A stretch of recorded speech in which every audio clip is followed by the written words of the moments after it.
Hello student, आज हम chapter 4 determinant के बारे में स्टडी करेंगे। इससे पहले वाली वीडियो के अंदर अपन ने डिटर्मिनेंट की डेफिनेशन पढ़ ली थी कि डिटर्मिनेंट होता क्या है और डिटर्मिनेंट की वैल्यू निकालना सीख लिए थे।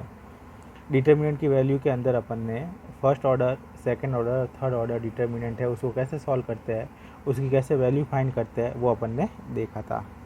आज हम difference between matrix and determinant, आज हम मैट्रिक्स और डिटर्मिनेंट के बीच में जो डिफरेंस होता है उसके बारे में पढ़ेंगे। यानी मैट्रिक्स और डिटर्मिनेंट में क्या डिफरेंस है। Matrix does not have any value, जो मैट्रिक्स होती है उसकी कोई वैल्यू नहीं होती है, वो एक सिंपल सा क्या होता है, अरेंजमेंट होता है। लेकिन yes, determinant has a numerical value, जो डिटर्मिनेंट है उसकी कुछ फिक्स वैल्यू होती है, वो भी न्यूमेरिकल वैल्यू। जैसा कि अपन ने इससे पहले वाले वीडियो के अंदर पढ़ा था कि डिटर्मिनेंट है उसकी क्या होती है, न्यूमेरिकल वैल्यू होती है। वो न्यूमेरिकल वैल्यू अपन ने फाइंड भी की थी। फर्स्ट डिफरेंस तो ये है कि मैट्रिक्स की कोई वैल्यू नहीं होती है, जबकि डिटर्मिनेंट की क्या होती है, एक न्यूमेरिकल वैल्यू होती है।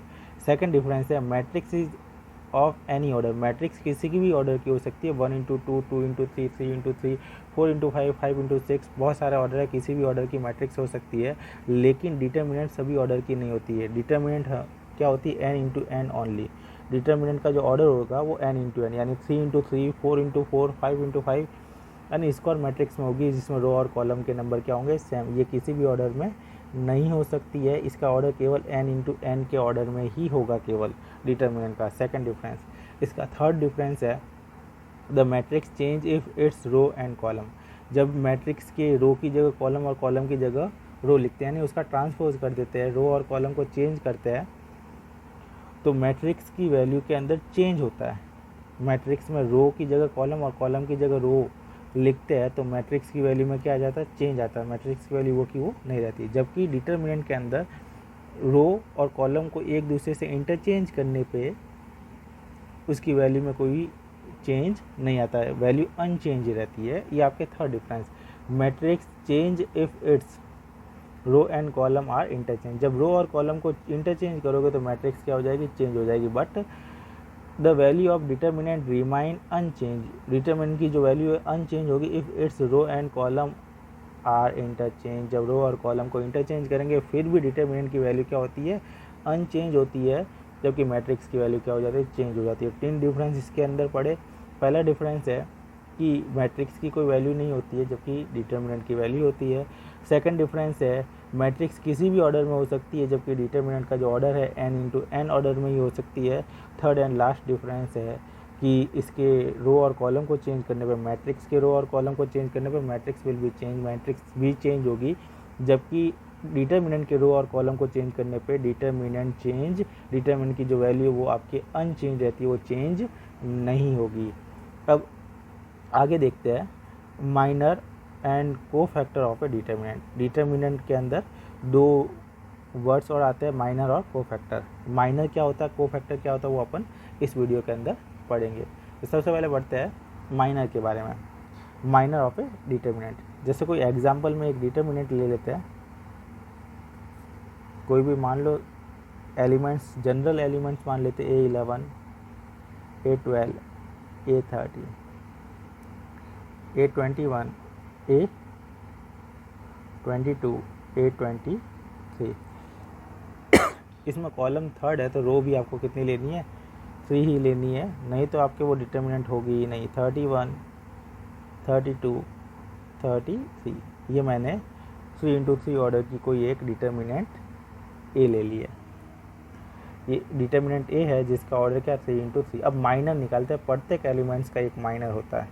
इसके अंदर आपके टोटल कितने एलिमेंट्स है, 9 एलिमेंट्स है, तो प्रत्येक एलिमेंट्स का एक माइनर होता है। तो 9 एलिमेंट्स के कितने माइनर होंगे, 9। माइनर निकालना बहुत ही ईजी है, तो आपको जैसे इस एलिमेंट्स का माइनर निकालना है, माइनर ऑफ एलिमेंट्स A11, या डायरेक्ट लिख सकते हैं माइनर ऑफ A11। A11 का माइनर कुछ नहीं करना होता है, A11 का माइनर निकालना है तो A11 का कॉलम और A11 की रो को छुपा दो। ये आपके कॉलम और ये आपके रो, जहाँ से A11 है उसकी रो और उसका कॉलम छुपा दो, जो बचा है वो इसका माइनर होता है, यानी आपके A22, A23, A32 and A33, ये आपके A11 का माइनर होता है। A11 के माइनर को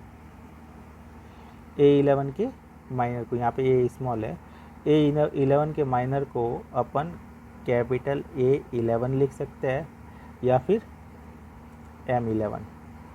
दो सिंबल है इसके। M11 का मतलब हो गया कि minor of A11 small A, और A11 का मतलब हो गया कि माइनर ऑफ एलिमेंट्स A11। इसके रिप्रेजेंट करने के दो तरीके। M11 का मतलब है माइनर ऑफ A11 और A11 का मतलब भी है माइनर ऑफ A11।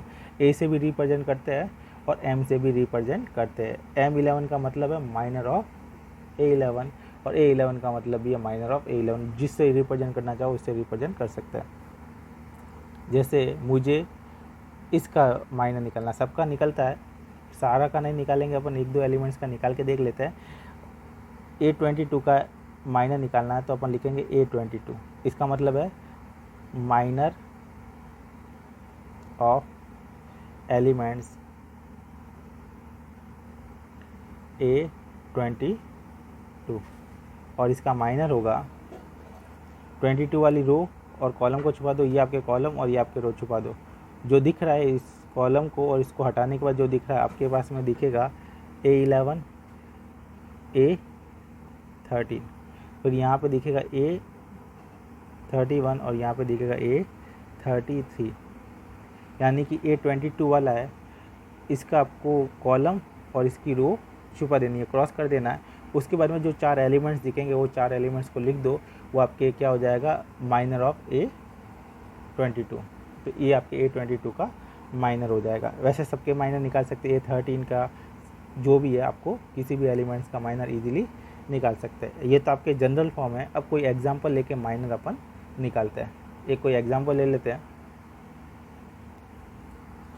जैसे एग्जांपल ले लेते हैं कोई मैट्रिक्स, कोई डिटर्मिनेंट A लेट कर लेते हैं 3 -1 2 1 1 3, ये यहाँ पे ले लो -2 3, यहाँ पे ले लो 6, यहाँ पे ले लो 7, यहाँ पे ले लो 8 और ये आपके -3। यहाँ पे मैंने एक कोई डिटर्मिनेंट लेट कर लिया जिसका ऑर्डर 3 × 3 है। अब किसी भी एलिमेंट्स का आपको माइनर पूछ सकता है। जैसे मान लो कि -3 का माइनर निकालना है। किसका निकालना? 3। माइनर ऑफ एलिमेंट्स 3, एलिमेंट्स 3 का आपको क्या निकालना? माइनर निकालना। तो 3 का माइनर निकालने के लिए 3 का जो कॉलम है और जिस 3 की जो रो है उसको हटा देंगे और जो बचा है वो इसका क्या हो जाएगा? -2 -3 7 8। ठीक है, अब इसको सॉल्व कर देते हैं। क्रॉस मल्टीप्लाई, इसको इससे मल्टीप्लाई करवाया -16 और माइनस फार्मूले का आएगा, फिर इसको इससे मल्टीप्लाई करवाया -21, माइनस माइनस क्या हो जाएगा? +21, और इन दोनों को अपन क्या कर देंगे? -21 में से 16 माइनस हो जाएगा तो आपके पास में आ जाएगा +5। तो ये आपके माइनर ऑफ एलिमेंट्स 3 का माइनर होगा +5। ऐसे ऐसे आप किसी भी एलिमेंट्स का निकाल सकते हो। जैसे 8 का निकालना माइनर, तो अपन निकालेंगे माइनर ऑफ एलिमेंट्स 8। एलिमेंट्स 8 का कॉलम और रो हटा दो, जो बचा है वो इसका -3 -1 1 -2। क्रॉस मल्टीप्लाई, इसको इससे मल्टीप्लाई करवाओगे तो आ जाएगा -6, फिर माइनस फार्मूले का लगेगा, इसको इससे मल्टीप्लाई करवाओगे तो -1 माइनस माइनस प्लस हो जाएगा, और ये माइनस करोगे तो ये आ जाएगा -5। तो माइनर ऑफ एलिमेंट्स 8 का जो माइनर होगा वो आपके हो जाएगा -5। आई होप कि माइनर आपके क्लियर हो गया होगा। किसी भी एलिमेंट्स का माइनर निकालने का तरीका है कि उस एलिमेंट्स की रो और कॉलम को हटा दो, उसके अलावा जो बचा है उसको डिटरमिनेंट में लिख के सॉल्व कर दो, वो आपके इसका क्या हो जाएगा? माइनर। माइनर को रिप्रेजेंट करने के दो तरीके हैं। एम से भी रिप्रेजेंट करते हैं, कैपिटल M और कैपिटल A दोनों से रिप्रेजेंट करते हैं। जिस एलिमेंट्स का है उसके नीचे एलिमेंट्स के नंबर लिख देते हैं। आपको 12 का निकालना तो 12 लिखेंगे, 13 का निकालना तो 13 लिखेंगे। तो M12 का मतलब हो गया minor of A elements A12 और A12 का मतलब भी सेम है, दो तरीके से इसको दो नंबरों से रिप्रेजेंट करते हैं। अब पढ़ेंगे अपन कोफैक्टर, माइनर पढ़ लिया था, अब है कोफैक्टर ऑफ डिटर्मिनेंट। देखते हैं ये कोफैक्टर कैसे निकालते हैं। अब देखते हैं cofactor of A determinant, determinant के कोफैक्टर कैसे निकालते हैं। कोई एग्जांपल ले लेते हैं, जनरल फॉर्म में पहले सबसे पहले एग्जांपल लेके समझते हैं। जनरल फॉर्म आपके A11 A12 A13 A21 A22 A23 A31 A32 A33, ये आपके कोई जनरल फॉर्म में एलिमेंट्स लिए। जैसे माइनर निकालते हैं वैसे के वैसे आपको क्या निकालना है, कोफैक्टर भी निकालना है। कोफैक्टर को F से रिप्रेजेंट करते हैं, यानी यहाँ पे लिखेंगे जैसे F11, तो इसका मतलब हो गया cofactor of elements A11, cofactor of elements A11। या तो ये लिखो कोफैक्टर ऑफ एलिमेंट्स A11 या फिर सीधे लिख दो F11, दोनों का मतलब एक ही है। F11 का मतलब भी है ये cofactor of elements A11, elements A11 का कोफैक्टर। कोफैक्टर भी सारे एलिमेंट्स के निकलते हैं, जैसे माइनर भी सारे एलिमेंट्स के निकाल सकते हैं, वैसे कैसे कोफैक्टर भी सारे एलिमेंट्स के निकाल सकते हैं। दोनों का निकालने का तरीका सेम है, एक छोटा सा डिफरेंस है।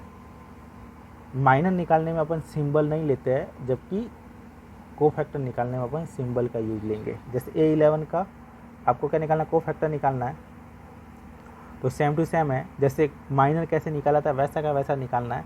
माइनर निकालने के लिए अपन ने रो और कॉलम दोनों को हटा दिया था, इसमें भी आप क्या कर दो, रो और कॉलम को हटा दो, जो बचा है वो आपके क्या हो जाएगा, कोफैक्टर।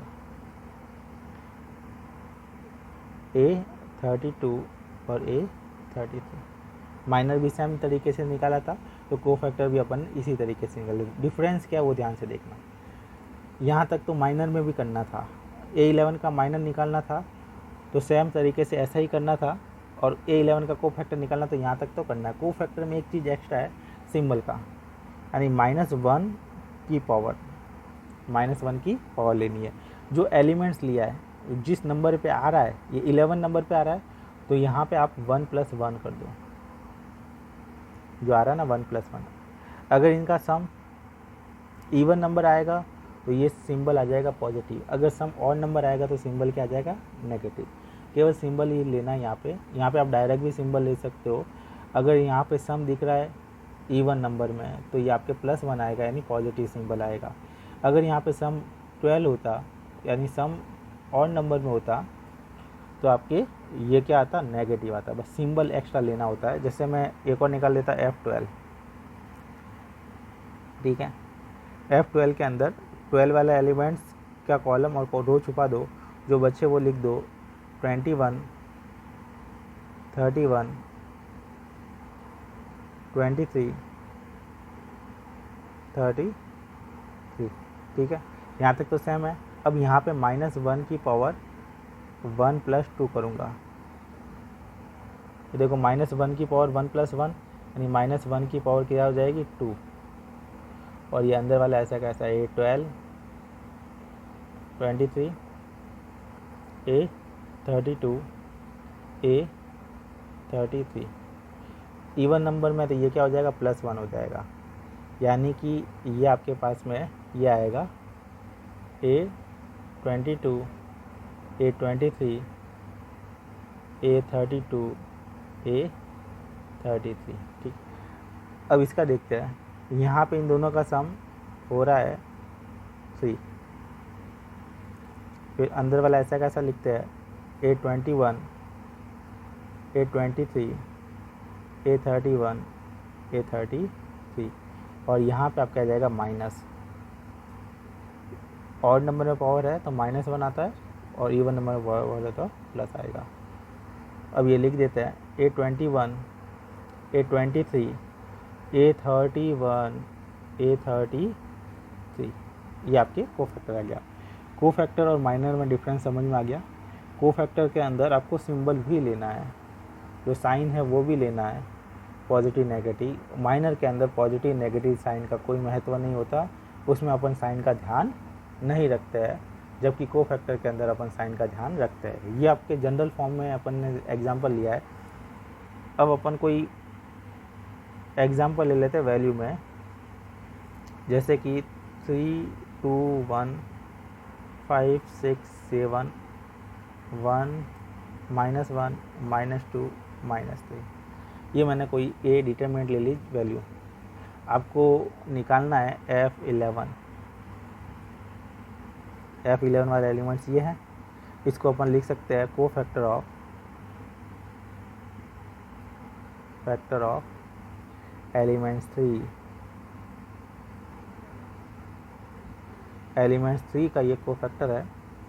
निकालने का तरीका यहाँ पे -1 की पावर 11 है, तो यहाँ पे 1 + 1, फिर माइनर लिखना है। किसका माइनर लिखना है? 3 का। केवल सिंबल एक्स्ट्रा आएगा। 3 का माइनर कैसे लिखते हैं वैसे लिखना है। इसको हटा दो, बचा है 6 7 -2 -3, -1 की पावर 2, यानी ये हो जाएगा +1। इसको सॉल्व कर दो, ब्रैकेट बना देते हैं। इसका इससे मल्टीप्लाई करोगे तो -18, माइनस फॉर्मूले का लगेगा। इसका इससे मल्टीप्लाई करवाओगे तो -14, माइनस माइनस क्या आ जाएगा? प्लस। 18 - 14 तो ये आ जाएगा -4। ये F11 को फैक्टर ऑफ एलिमेंट्स A11 क्या हो जाएगा? -4। आपको कोई भी निकालना, जैसे 2 का निकालना, 3 का निकालना, निकालने का तरीका सेम ही होगा। तो अपन ने ये माइनर और को फैक्टर निकालने सीख लिए। यहाँ तक क्लियर होगा। इसके आगे अपन नेक्स्ट वीडियो के अंदर पढ़ेंगे। धन्यवाद।